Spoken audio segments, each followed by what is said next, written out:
Hello and welcome to episode 2 of In the Stands.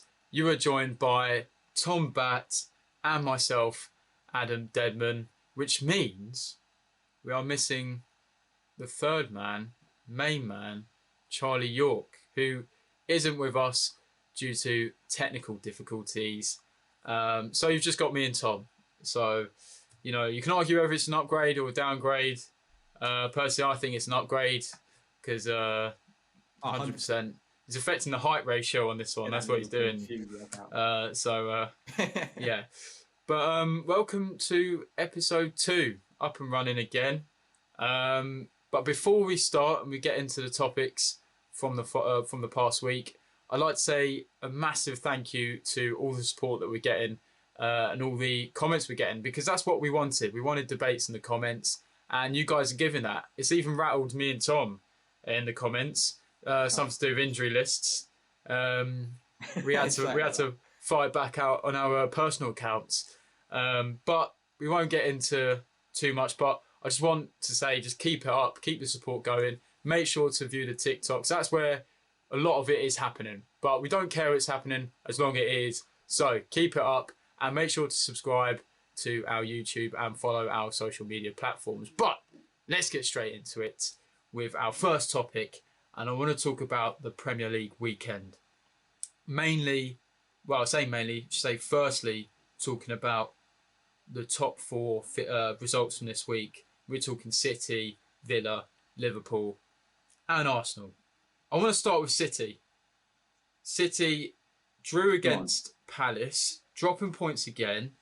Do you think it's too early to call them out?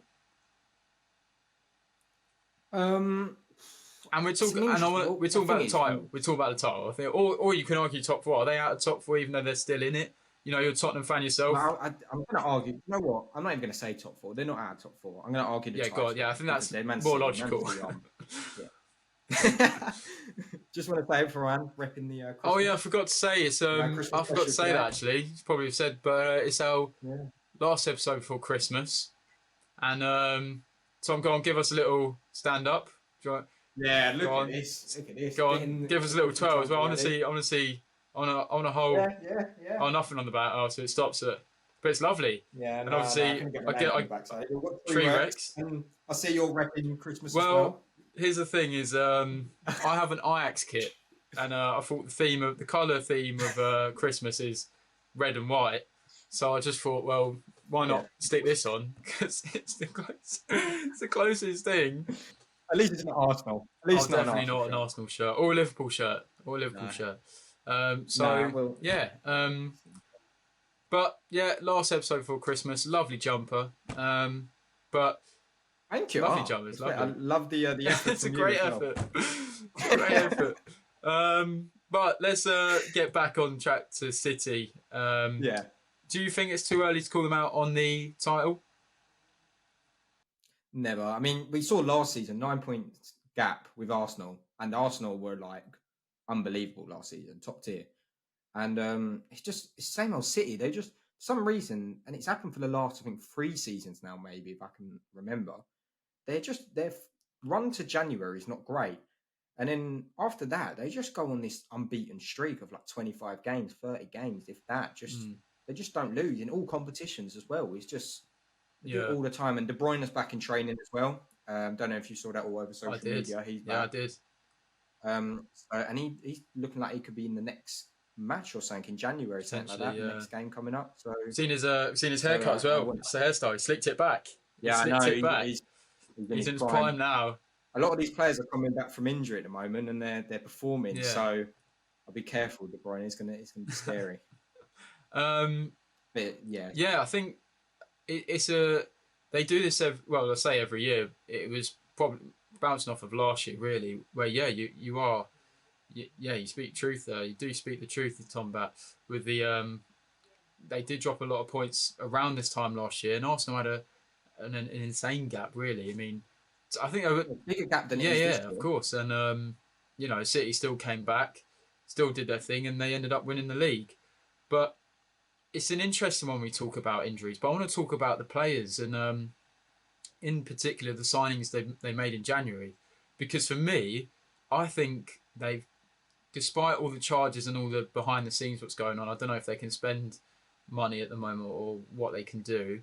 But I'm talking about the business they made in the summer. I was on our dear friend Adam Affine's podcast, Rose Ed. I'm only going to give it a little shout out because he allowed me to shout out our podcast when I was on there as a guest on Tuesday.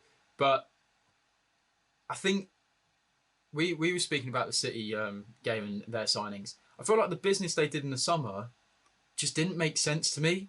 Like, I feel like Kovacic, who, don't get me wrong, wasn't that expensive. I think it was around, what, 30, 40 million? You know, that's quite, it's quite cheap, and especially in this modern transfer market value. Yeah, definitely.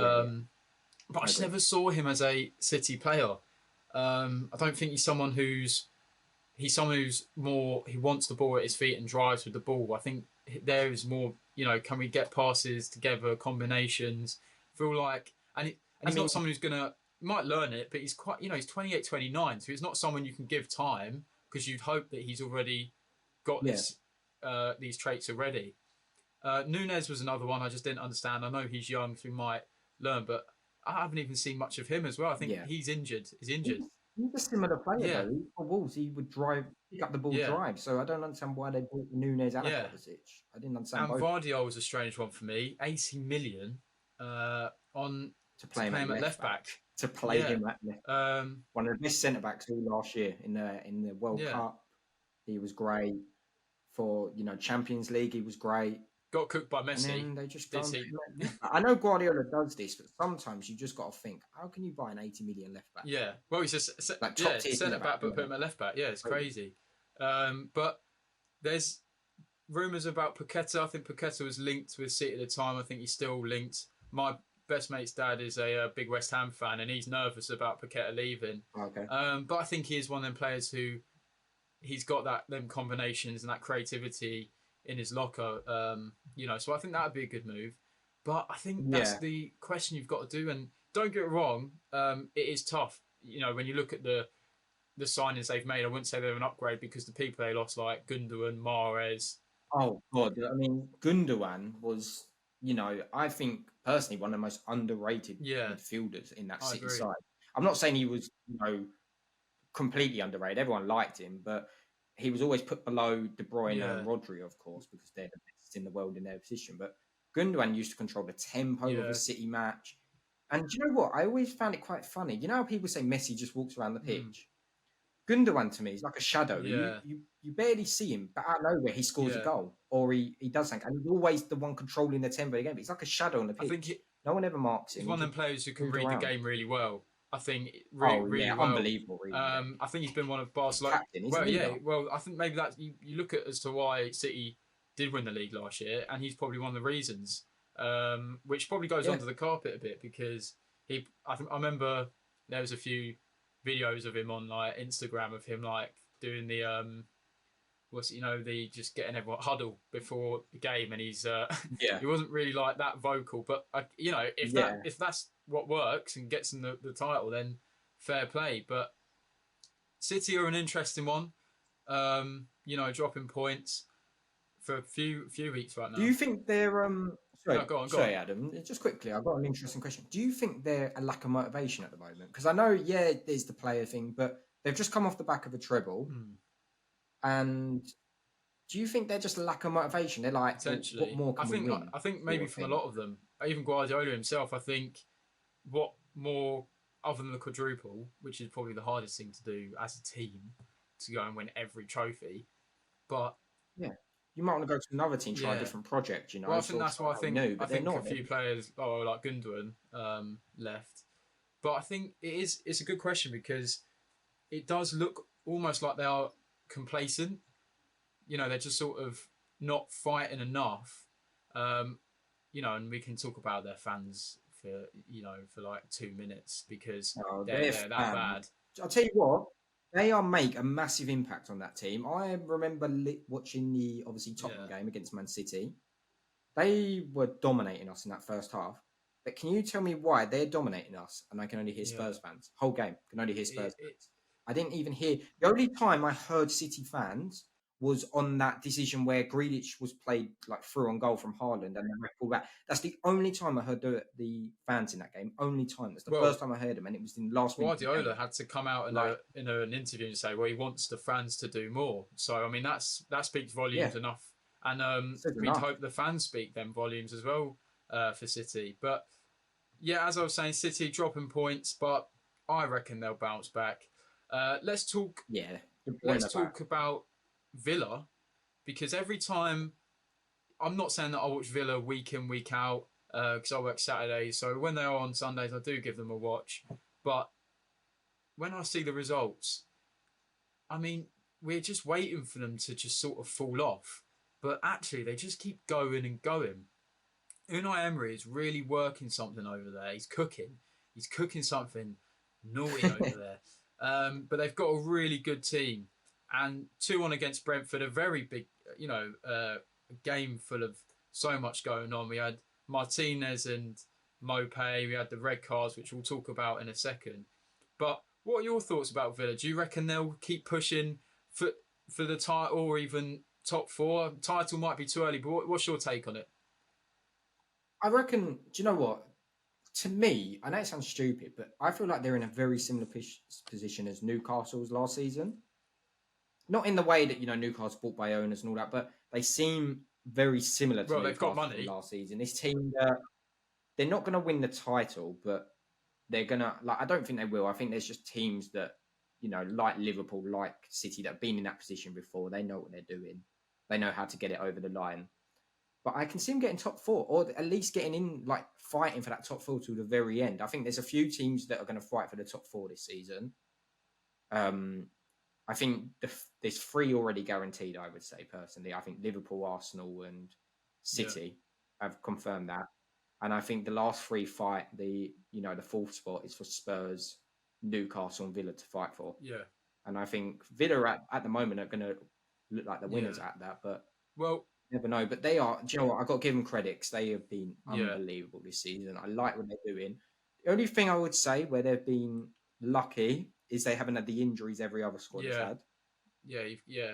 They haven't had injuries. No, nothing bad. But because if a Watkins gets injured or a Douglas Luiz, who's quite important to them, a McGinn, just anyway, a centre back for any chance, they could drop points. So at the moment they haven't had the injuries, but I think their away form is another thing to talk about because they've managed to beat Brentford, but their away form hasn't been good. If you look at Newcastle beating them 5-1 earlier on in the season, I think there's been a few games where they haven't been as good at when they've been at home.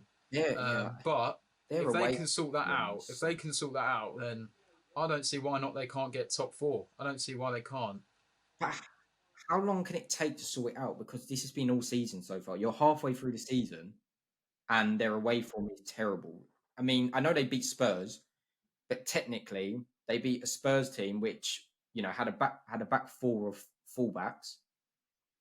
But not just that, technically they were terrible against Spurs. They scored the goals, give them credit, they won the game, but they weren't good. We could have beaten them 3-4, 5-0. In that first half, but it didn't happen. Yeah, so and that's football. That's the game. But their away form, and I've been told they were this great team at the time that they dominated City at home. But I reckon they got away to City and get battered. They're just away form. I don't know what it is. It must be the fans or something at Villa, Villa Park. But I've got their form here in terms of home and away. They've played 8 games at home, won all 8, which is that's great. That's great, and only conceded 5. But their away form, they've played 9, won 4, drawn 2, and lost 3. So clearly, and they've got a -4 goal difference as well. So there's clearly, and I imagine that's probably from the Newcastle game, that 5-1. But even still, there's a big difference there. And what Emery's got over there, he's doing well. And the final team, I know Arsenal won on the weekend. They're looking comfortable. But I wanted to talk about the United-Liverpool game. Yeah. Probably one of the most boring games. If Yorkie was here, he'd be. I think he bottled it for this reason. He might have done. I know they just won 5-1 last night, but come on. Yeah, but he might have given it a miss. But probably one of the worst games of the season. the most Possibly. boring.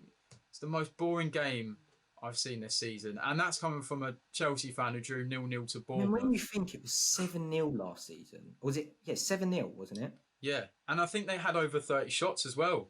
So you've got to be asking questions how they didn't score. But they had 30 shots. Did you actually tell me where they were? If they actually had a clear-cut chance in that game, like a one-on-one, they didn't. Yeah, I think their there best was chance Van was Dijk's Alexander header. Arnold from outside the box. That was their best Van chance, Dijk's header, really. Trent's chance Also outside the box. But yeah, I know they just And it name me didn't another one, seem could you? like. Yeah, I can't think about another one. They just didn't have like any other clear-cut chances. I actually think United have better chances than them. Weirdly, I don't think Hoyland's one. Hoyland's That little one, play between Garnacho's was less. It wasn't a shot in the air. I feel if Garnacho if it was Rashford, I reckon that would have been a goal because I think Rashford would have had the strength to hold off Trent. But yeah, they was at home as well, and if you think as well, I think Klopp was complaining about the fans as well, linking to obviously what we were saying about City fans. Yeah.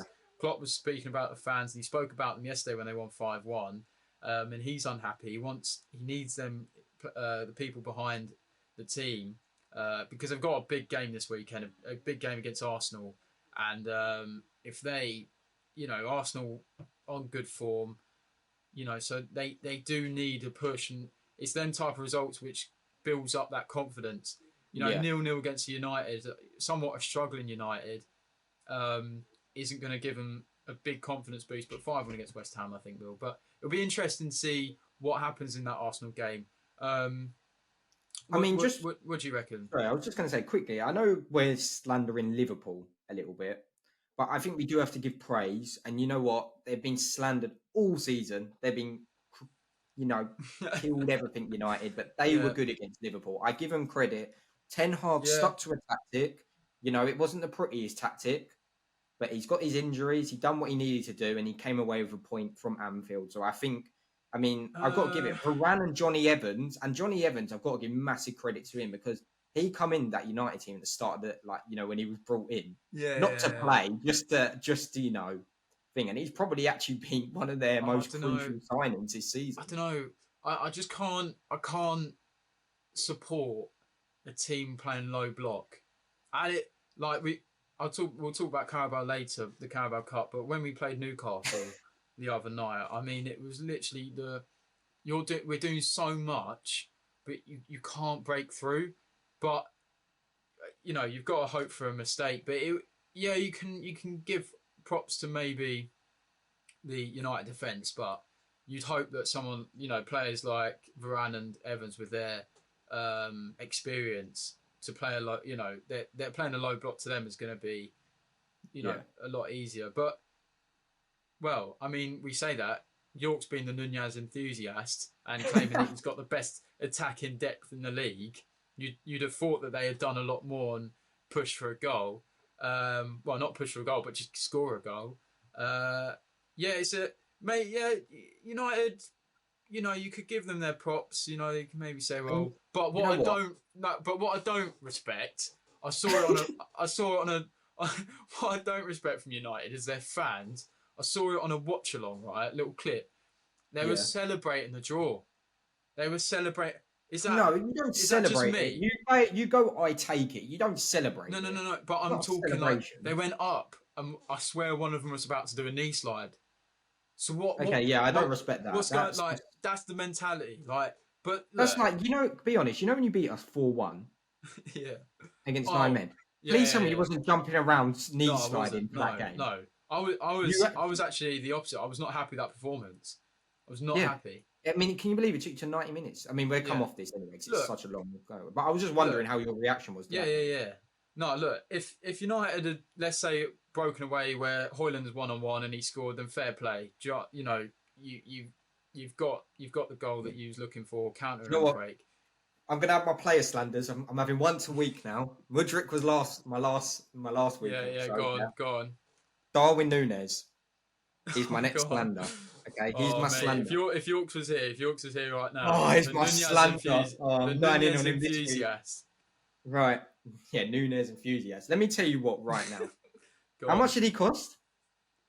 How I much actually did can't he remember. cost? I can't remember. 80 million? Was it 80 million? Was it? Was it actually that much? About 70, Was 80 it? million, I believe, because Haaland was 15. It was way above Haaland's price. Okay, yeah. Go on. I'm going to let you cook. Go on. What you got to let say me, about it? let me. What you got to say about it? Nunez, okay. I have never seen a more inconsistent player than Darwin Nunez. This guy sometimes can come on the pitch and score a hat trick out of nowhere, be the most influential player on that pitch. And then other times, like since he's been starting, as soon as he has these super sub games, yeah, and then Klopp starts starting him, what does he do that helps that Yeah. Liverpool side? I've never seen a guy make so many mistakes in passes. I've never seen so many shots go wide. He just doesn't do anything. He's a bit fast, he's strong, can beat a player, but what else can he do? Like, Yeah. and I hate it because he will have this game where he scores 2 goals and it'll be like, he's back. Oh my god, he can be amazing. Look at him, like this, the Nunez enthusiast Yorkie. You know, that's what you would be like. Yeah. But the guy he's not good enough. I'm sorry, he's not good enough for the Really? Prem. He's not good enough for He's not Liverpool. good He's not enough good for the enough for the Prem. Prem. How much more time can you give him? Yeah. It's fair. been how long's it been? A year and a half now, right? And he's been Yeah. at that club and he's an 80 million signing. And he starts. He's a starting player. Yeah. How many goals has he actually scored this season? I don't know, but it's not a lot, right? And I bet most of his goals are from the bench or against. Yeah, I don't know. No, I don't think he scored a lot of goals. And when I watch him every time, I think on ratio he's about 2 shots on target a game. Tell me how a guy can have 2 shots on target and have about 5 shots a game and not score a goal. How? You're a striker. Yeah. I don't even know if he's a winger or a striker at this, but I don't know what his job is. Yeah. You might as well just chuck him at right back and just make him run up the wing and back and forth because he can do that well. But he's just, I don't even know what foot he is. I don't even know what foot he is. Look. Calm down. Stresses Cool me it out, down. man. Rant over. That's my player, Rand Yorkie. I hope you're listening. Yeah, Go on. Nunez gone. Oh, look, that's big. That's big talk. That's fighting talk. There, that is fighting talk. Look, I want to hear your guys' opinions on Darwin Nunez in the comments. What do you reckon? Do you think he's good enough? Do you agree with Tom Bat, or are you a big Nunez enthusiast like Charlie York?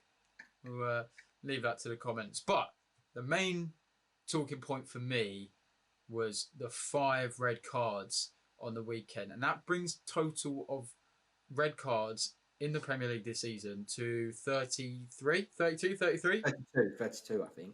32 red cards, which is more than last year's. Yeah, last season was only 30 as a total, wasn't it? It is 30 red cards all season. It is crazy. But let's address the 5 red cards.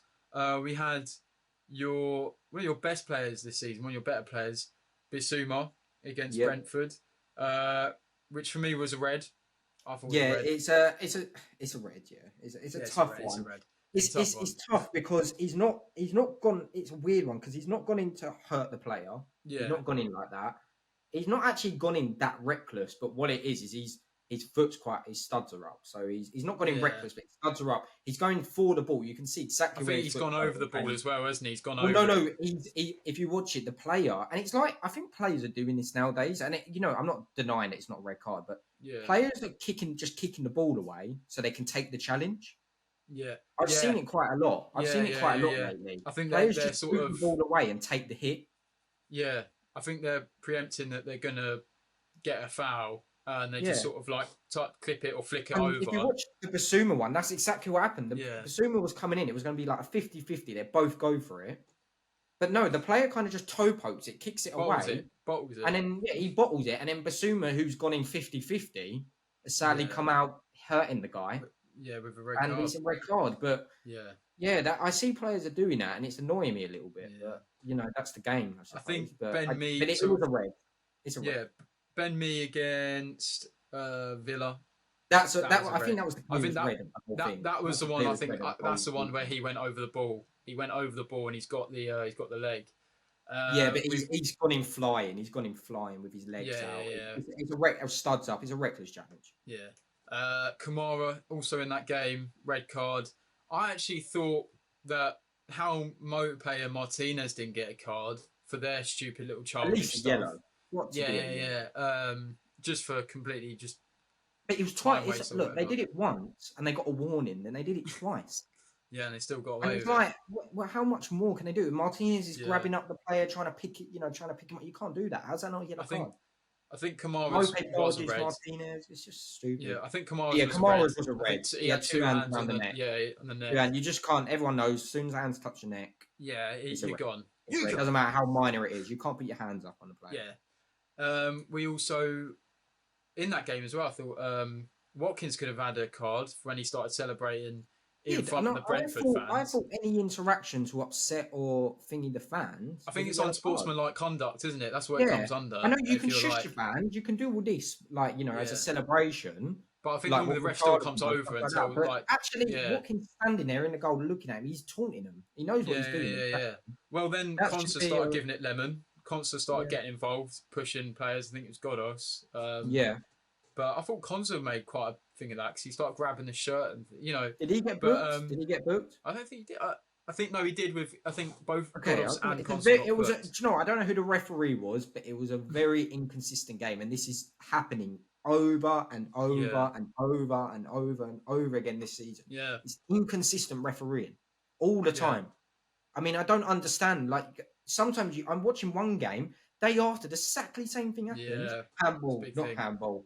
Foul, not foul. Penalty, Yeah, not penalty. yeah, I can't understand it anymore. These yeah. dives going on. That Chelsea game the other day, Uh, Sterling dive got a yellow. Gallagher dive didn't get a yellow. I yeah, yeah, don't yeah. I understand know the what you mean. Yeah, consistency at all. It's yeah. terrible. I don't know what is going on. The fourth red card was Raul Jimenez, which I thought was quite a funny one because he sort of WWE Yeah. moved into it. He's got, I think he's preempting to block the ball, but he's made a complete meal of it, and What? he's gone Yeah. in, and he's gone in. It's a silly red. It's a red. It is a red for me, but it's a red where I'm just thinking, Let like, me. what was you I thinking? want to break something down here. So Go on. it's a red card in today in this football. Sadly, it's Yeah, this football. But there's been a thing about bringing in orange cards. Now, just for any viewers go that on. don't understand or haven't heard about this, it's basically a sin bin. So if a player does something that's not deemed, rash, violent, red card, but it's just more like, that's not nice. You need to calm down for 10 minutes. The other team gets the advantage because they go down to 10 men, stuff like that. And I don't think it's a bad idea. Like Raul Jimenez, he's gone up weird. I don't even know what he's trying to do, but he's leaped up taller than Ronaldo does for Yeah, a header. it's got a He's big leaped up leap so actually. high, and his legs. Is he usually? What he does, he knows he's up and he knows he's messed up. So what he does is he actually You can see him. He pulls out of it, but he's in midair, so he can't he's not Jackie Chan. Yeah. You can't do a flip slide midair. cancel. You You know, can't jump slide cancel. cancel. Yeah. So and he tried to pull out, and his bums hit the guy in the face quite hard. Yeah. But it's happened, and Yeah, to me, that would be a perfect example of an orange card. He's done something. He's not meaning to do it. He's not like completely reckless. He's not gone in like trying to break the guy's ankle or break something. But it's something like, you know what, lads? It's you're getting a bit too ahead of yourself. Go off the pitch for 10 minutes. The other team can have an advantage, and you can go down to 10 men. Have your 10-minute break. But orange cards also count as a yellow card, so he can't just come back on and make two more ridiculous challenges. Go off for 10 minutes, calm down, and then come back on, and then let your game go for there. If you do something stupid, well, you're already booked. I think it's just a red.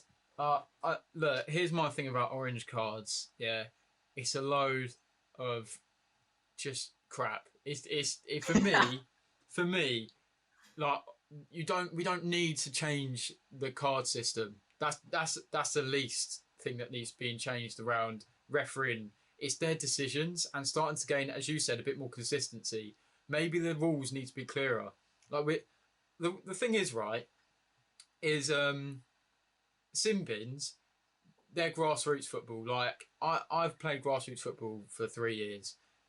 Sin bins were just, you'd never see them happen because they're just so pointless. I think referees at that level even forget to do sin bins because it's hard to understand a sin bin. I think right now the game is complex enough for referees. It's enough aggro for them as it is. Implementing a different card doesn't make sense. Like for me, a sin bin is weaker than a yellow because you're getting punished, but you're getting allowed back on the pitch. It's not really a warning in my eyes. I don't really see it as any, like you've made a bad challenge. Just go off for 10 minutes and then you can come back. Like for me, it's not enough. I feel like if you get a yellow, that's when you calm down. I feel like that's an actual warning. A sin bin is just like, oh, I've been off for 10 minutes. I'm going to do the same thing. I'm not unless like okay, maybe an orange is a red, but like sorry, it goes yellow, orange, red in that sort of like style where like a yellow's weaker than an orange. But it's just so complex.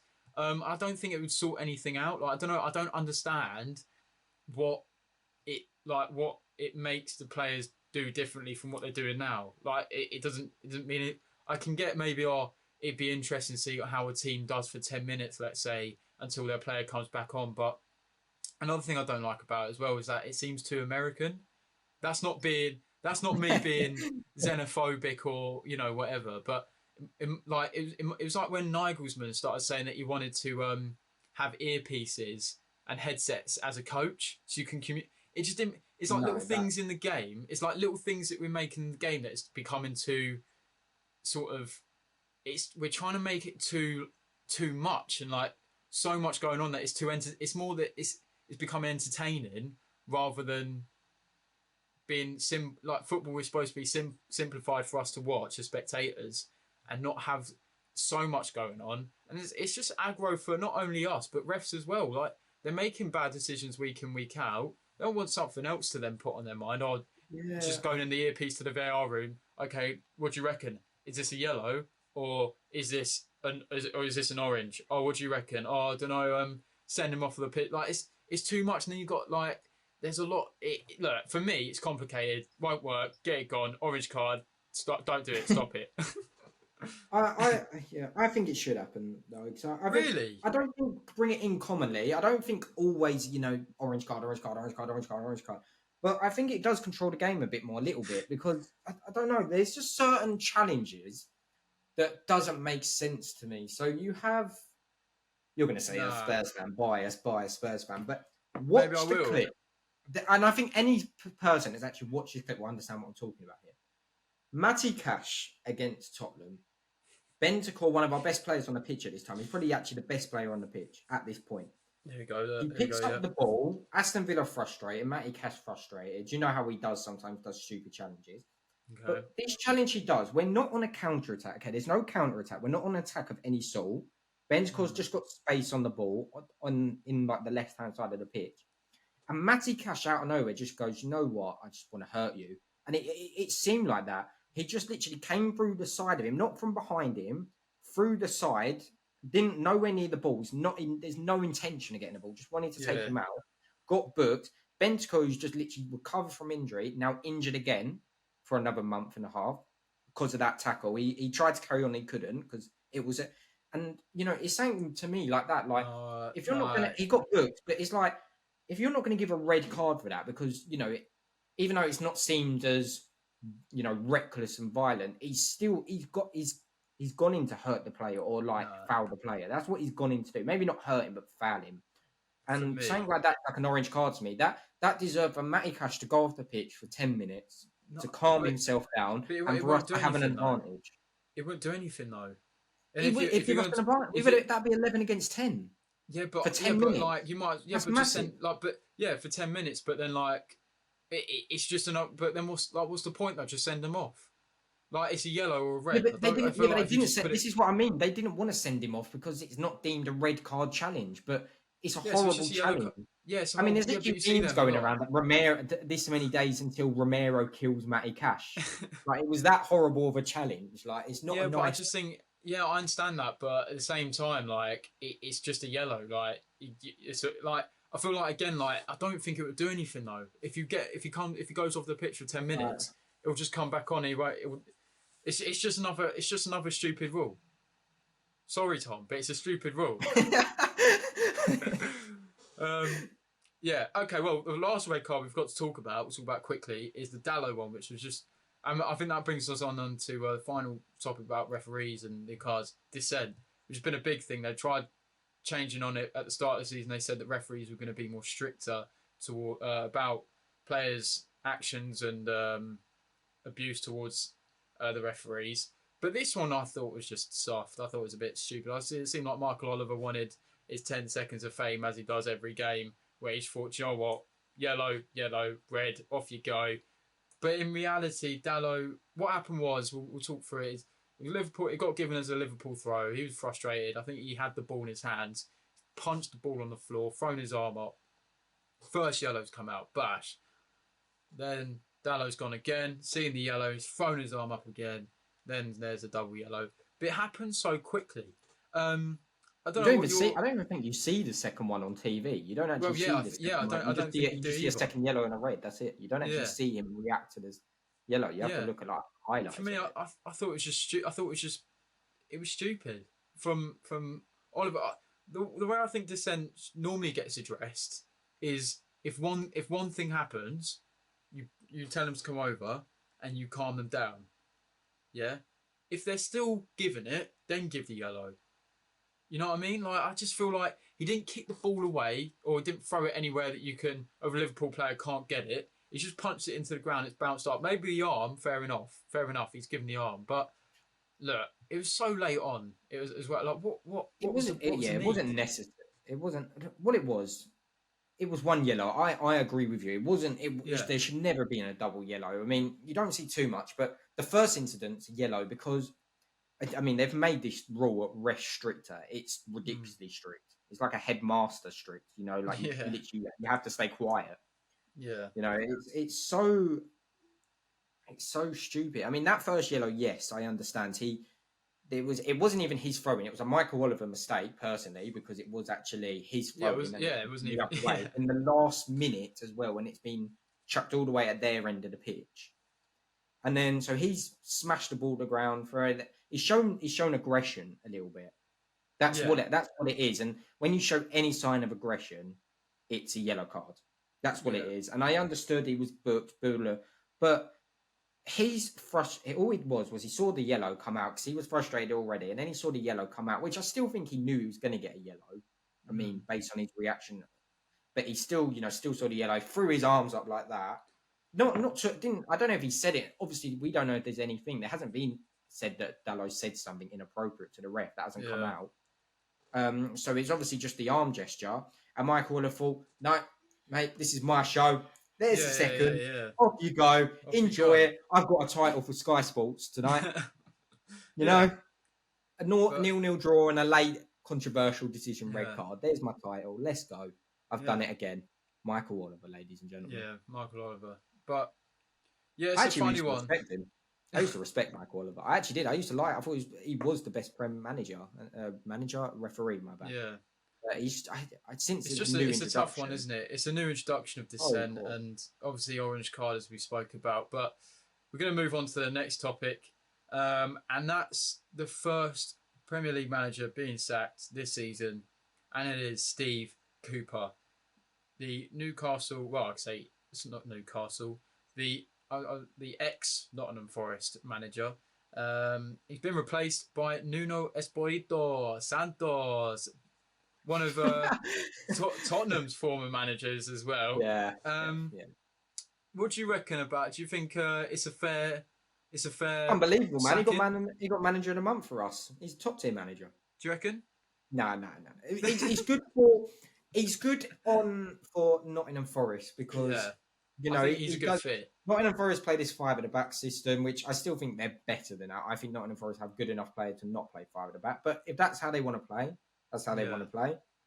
And Nuno will come in and he will do the same sort of job as Cooper did, but he understands the Prem a bit better. He was good at Wolves there. He always kept Wolves mid-table, just kept them up when they needed to bring in the money. And I just think Nuno will do that. Nuno will do that. Yeah. He will just keep them up nice and easy. They won't get. I doubt they would get relegated. But I do think. I think Nuno is a good replacement. I think it's one that makes sense. I think the players that are at Forest already, I think they will work well under Nuno. I don't see any problems. But it's one that does make sense, as you said. Forest been playing back 3, back 5. Same thing that Nuno did at Wolves with Bolly, then Donker, and it was the third one. I can't remember the third one. But he did it at Tottenham as well. He did it at Tottenham. So I think it's a great replacement. Do you think it's a bit harsh, though, getting rid of Steve Cooper? What do you reckon? Yes and no, because he was doing well. Don't get me wrong, but I think this Yeah, season he started off this season well, but I yeah, think he started to get found out, or something happened, maybe. motivation, maybe he fell out with players. I'm not too sure, but Well, he I just think, couldn't get uh, something into his side. I mean, they went from how many unbeaten home games to literally yeah, they're doing losing quite every well. game, Yeah, and they were 17th, weren't they? Just above the yeah. relegation zone. Well, they're just above the relegation zone. Yeah, and that's Yeah, the that's thing as what I well. mean. Luton are getting points. I think Burnley are getting the odd win or the odd point, but Luton's I more think their danger. yeah, yeah, I do think that as well. I think it was I do think it should have happened. I think for me, Steve Cooper, I think they suffered a lot with the Aranai injury. He was their main man, their main Yeah. force. I think he really worked as a strength to their system. Big, strong target man who can finish well. So it was a shame to for a Forest fan to see you. Well, I mean, at the time, one of the best strikers in the league. I mean, yeah, he He's was in on a great goal form, scoring streak, wasn't he? I don't know really how good many games he streak. went on for, but it was on for quite a Yeah. while. So it is tough, but Cooper's in another list of English managers who have just failed. Really, not failed. I think it's hard to say Cooper failed because I think he did what was supposed to at He did what he Forest. needed to. He got Nottingham Yeah, Forest back to the Prem, and he kept him yeah. there for a season. And But sadly, you that's know, the best he can do. He couldn't go yeah, anymore. exactly. But they've spent a lot of money, made a lot of signings. Whether we agree with them or we think they're the reasons behind it, I want to talk about the main thing of English managers not doing as well in the Prem or struggling in the Prem, um, as opposed to managers who have come from Europe or other areas of the world. Why do you reckon? If we take some examples like Lampard at Chelsea, Everton, Gerrard at Villa, we can even talk about Eddie Howe. I mean, he's but in an exception to the idea of English coaches I still struggling. don't think he's an exception. I still think Really, he's in the category. Yeah, really, Eddie yeah. Howe's. And I'll explain why. So England managers, I don't know what it is about England managers. I mean, Yeah, there's loads of different approaches. You've got, well, obviously, is it hard for an England manager to manage a Premier League side with all these foreign players? yeah, And I remember you talking to me about this. You were saying that, our country, I mean, we're quite arrogant in a way. We don't like, not many people like to yeah, learn another language. We just stick yeah. to England. When we go to other countries abroad to go on holiday, we don't think, oh, let me speak Spanish to help But everybody. we Let me just speak expect French. them to No, speak we just English. expect them to speak English. Yeah, And, and I to be think that's the fair, same thing. I to think be that's the fair, same. a lot of them do. Like Yeah. a lot of other countries do speak English. Yeah. But They I actually, think I think it's a lot of other players speak a lot of other yeah. languages. I think like it's just I think it's just a thing in this country where we don't treat like in school we don't treat mixed foreign languages because that's what used to be MFL. I think used to be the term like for all of them. We never like in my school we had to sit a language GCSE. I don't know about yours, but I Yeah, think some it was schools. chosen. We had to do it till year 9, and then we could choose whether we wanted to do it as Oh a really? So GCSE or not. Yeah. we had to do language. So No, that's the I thing didn't. though. Like imagine, and I think that's one of the reasons why a lot of English players don't go abroad as well because of that fear that they can't fit in as well. Maybe. Yeah. But I think yeah, language for me. I think communication, language is a big problem. Like, do you remember the the video of Gerard when he first went to Al Ettifaq Oh yeah. and he's like he's trying to like teach it like he's Everyone shouting was at just them saying, "I was so and happy then it when was just Jordan like Henderson was mine." they all went to like move and then he went no no no and then he went trying to go it was the most like embarrassing but Yeah. funny thing but I think that's one of the reasons Yeah. I Well, think when you think that Eddie Howe's the most successful England manager, right? Like you would say right now. right now right Yeah, now but in is terms he of successful in a recency way? Because he's got a quality team. He's done well, but he has a quality team. I mean, he literally has technically, the owners that have put money, and they're not yeah putting loads of money in, but I think it's because they're playing it properly. But they're still putting money into that club to buy the better players. mm, Um, but you know what? First, people say he's ahead of time. He's ahead of schedule, but they did a good first season. Top mm, four, fair enough to them. yeah Um, But to be honest, at the same time, I think there was teams last season that was just under par, like Liverpool. Yeah. Spurs were in a bad place, so there was teams that would normally compete that wasn't in that area. I mean, you had Brighton up there as well. So, but then as they still done it, they got top four. But he's coming to this season. They're sixth at the moment. They're out of the Champions League. They just got knocked out the Carabao Cup. Yeah. They're not doing. They're not having a good. I wouldn't say they're having a good season. It's a tough one, pal. People are going to say injuries, but they have a starting 11. I know they lost the strikers for a little bit, so I'll give them credit on that. And they have lost Botman, which it was a crucial centre back to them. But when you think of the team they put out against you the other day, not a bad team at all. They've got. I mean, Pope was a big one to them, but they still got Dubravka. He's not a bad. Trippier, Shaw, Lascelles, Livramento, who literally looks like. I like him as an England left back, to be honest. Maybe he's doing well. Bruno. They've still got Joelinton in there. Like Lewis Miley. I know. I know he's doing well. And they've just put him in, but he's a good player, so you can't complain. Do you get what I mean? Like it's a bit of luck. Anthony Gordon, apparently the one of the best left wingers this season. Almiron, was the best big player last season. Isaac. 78 I think Eddie Howe is doing an okay job. He's done an okay job. I wouldn't say good. Okay. Yeah, I think my worry is I think if the bigger players come in, and from all around, I think that's when he might struggle, because I think for me, when I look at Lampard, right, when he was at Chelsea, I think maybe it's a few things.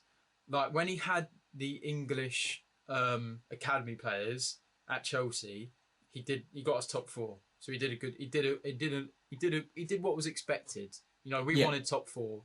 And I think when we started making business, like Thiago Silva, like Havertz, Werner, I think he didn't quite succeed. Mainly because I think the board didn't back, which is another thing I think a lot of why English managers aren't doing as well, is because the board isn't backing what they're putting through. Yeah. Like, I remember Lampard wanting Lewis Dunk and Tarkowski at the back. I mean, I'd take Lewis Dunk now, to be fair. But I think, there's clearly a theme there that I think Lampard wanted and Lampard was going for. Same way with Gerrard. I think Gerrard maybe didn't get the backing, but I just don't think he's that good of a manager anyway. So, don't get me wrong, I think there's definitely different things that are affecting English managers. There's one big thing, I think, as well. There is one big thing. Name me England managers right now. Go. Just name me as many as top of the head. Go. Well, Steve Cooper. We've got Eddie Howe. Yep. Can we still count Gerrard and Lampard? Yeah, still count them. They were managers. Wayne Rooney. Yeah, Wayne Rooney. Wait, stop there. Gary O'Neill. Okay, Gary O'Neill. Okay. Let's say we name those first five. What were three of them? What Steve Cooper? No. Frank Lampard, Steve Gerrard, Wayne Rooney. The big names. Yeah. Gerrard, Lampard, Rooney. Okay, they were unbelievable players. I'm from my hands up, unbelievable players. Yeah. Captains, leaders. But why is it these players, all of a sudden everyone thinks because of their, reputation, they think they're going to come in and be these top managers. And I think this is where teams go wrong. Wayne Rooney, first of all, he went to the MLS, did terrible there, and then Birmingham still brought him. Yeah. And, Birmingham and Barry Fortman, it's like, I don't think Birmingham were doing that bad, actually. They were coming back. I think Birmingham was top six. I think they was in the playoff spot. And then the owners lost wanted a big name. They brought in Rooney, and he's lost so many. They just wanted a big name. Yeah. Yeah, they just wanted someone with a reputation because they thought it'd bring in a bit of views, but it's not worked out. It's done Who else? Lampard was good at Derby, but just because he's played one season at Derby and got them into a playoffs, and technically didn't even win the playoffs, why does that mean he'd be good enough to go and manage a club like Chelsea? I know he's a Chelsea legend. I understand all that. But that's just because of his reputation that he's gone to Chelsea. Yeah. If he didn't have that reputation with Chelsea, he would never have managed a team like that. Why is it when he got sacked by Chelsea? I mean, he went to Everton and it just showed he wasn't good enough for Everton. Yeah. Like, he's not... He needed more time, Yeah. Why didn't he stay with Derby three seasons? Something like that. Maybe go... I think that's a big point, actually. I think you take a look at these managers like Eddie Howe, who has been... he's gone up this... No matter how much money Bournemouth have spent and how much they put into the club the owners have put into the club with when Eddie Howe was around. But he literally climbed the football ladder with them. I think it was from like League One. And he got to the Premier League quite quickly. I think they still built up a rapport, and they've worked hard. Like Gary O'Neill, he's probably I don't know. I can't remember where he was at Bournemouth, but he's probably done a lot.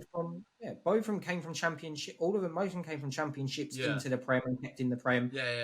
Understood the Prem, learnt the Prem.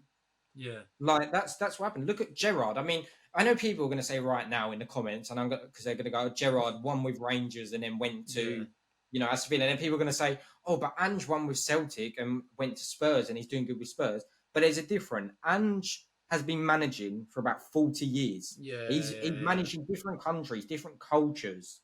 He's been in Japan. He's managed there. He's been in Scotland. He's been in all these different clubs.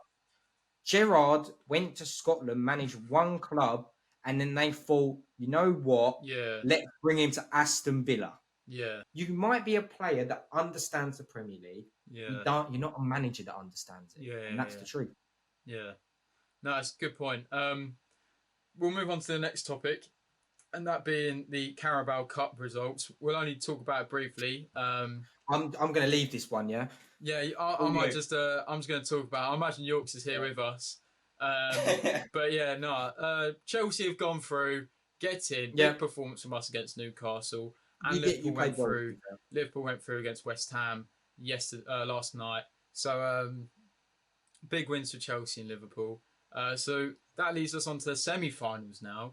Fulham are up against Liverpool, and luckily, we have got Middlesbrough.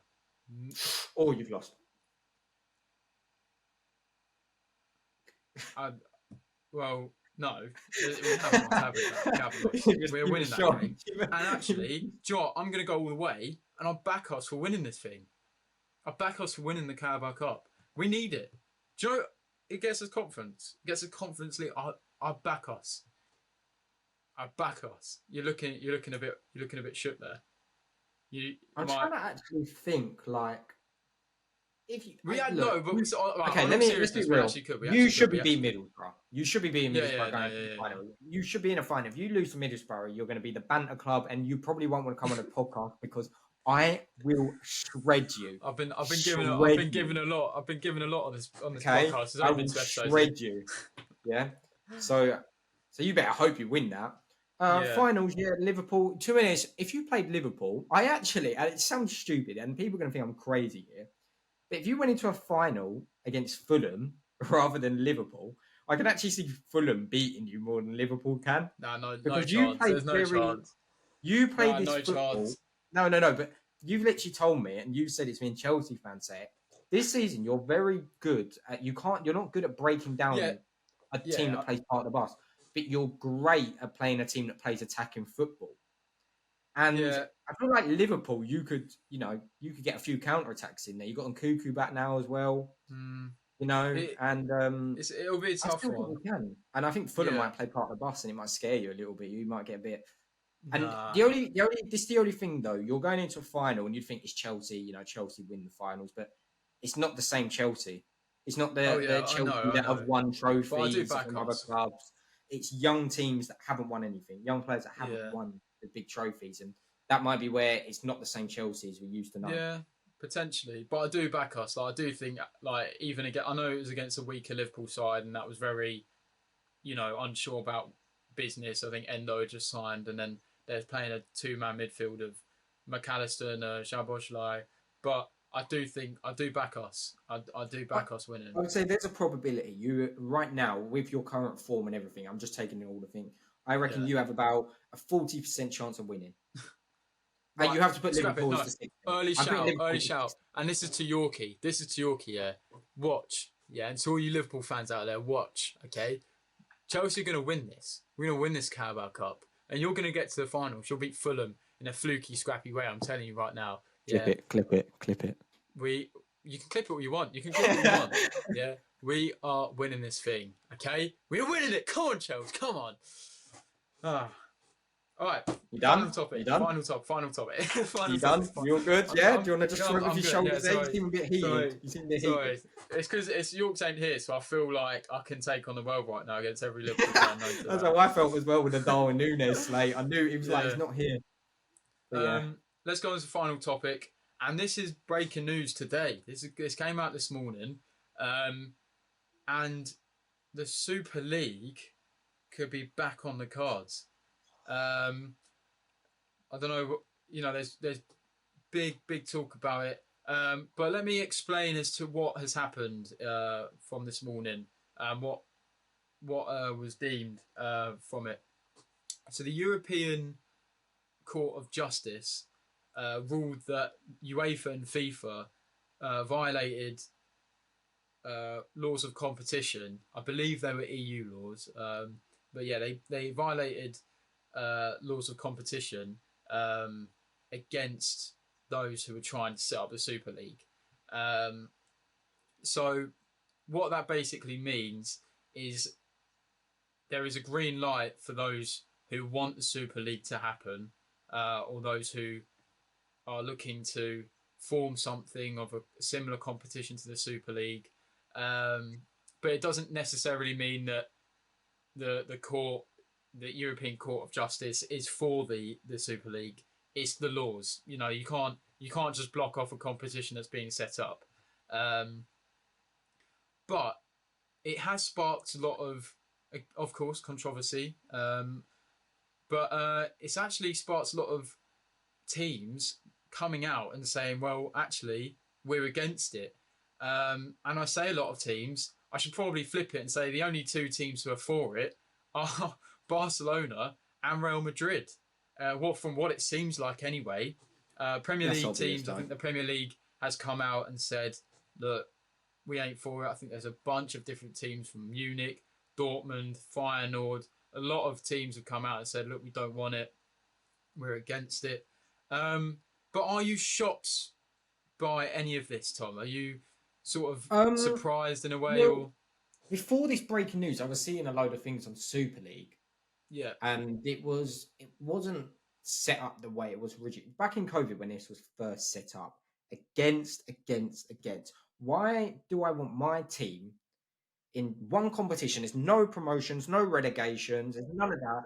You can't find you can't play your Luton, you can't play like that. You're playing Real Madrid and Arsenal every week. It's just boring. That's so boring. I'm just confused how Tottenham have even made it into that first. Okay, hold up. Oh,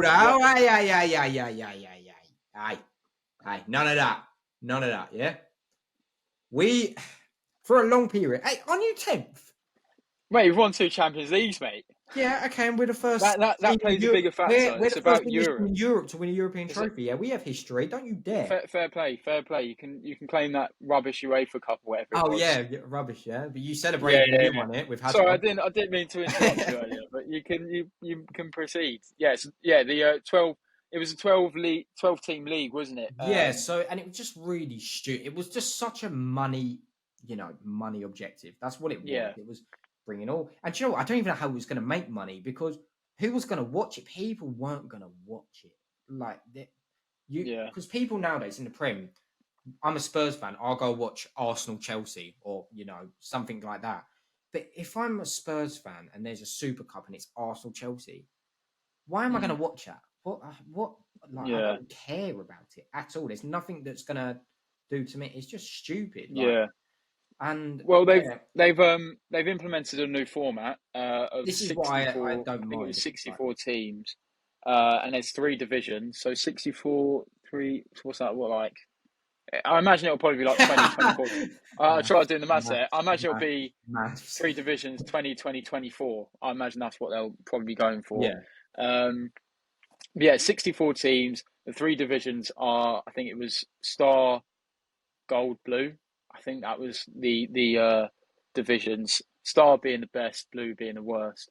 But yeah, there's 14 games. Again, don't know how that'll work. And 7 home, 7 away.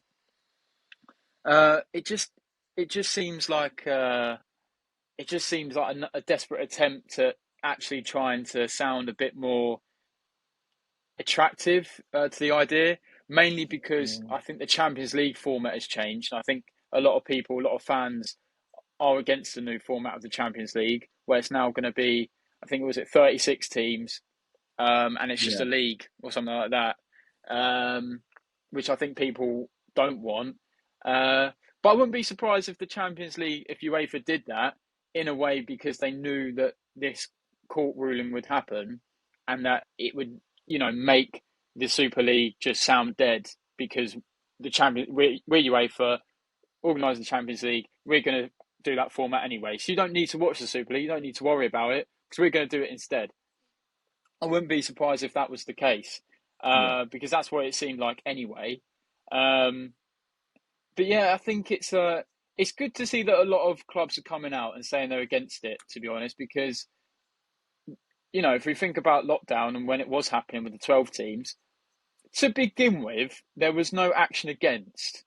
It was only until, I mean, to be fair, it was only until City, Chelsea, and Tottenham came out and said that, oh, we're actually against this. We don't want to do it. Surprisingly enough, we was involved in I that. don't We think we thought did we it was, first. I think most English clubs were for it because there was a whole thing about wanting the Big Six to get a yeah. point deduction Oh, for it oh, for was it? staying in. Yeah, Oh, yeah, I I do think remember that. Yeah, I think every actual English club was for it. It was yeah, yeah, yeah. every Yeah. other Premier League club that was I against it. think, And I yeah, would I be think it honest, was, I was yeah, disgusted that Spurs were for it.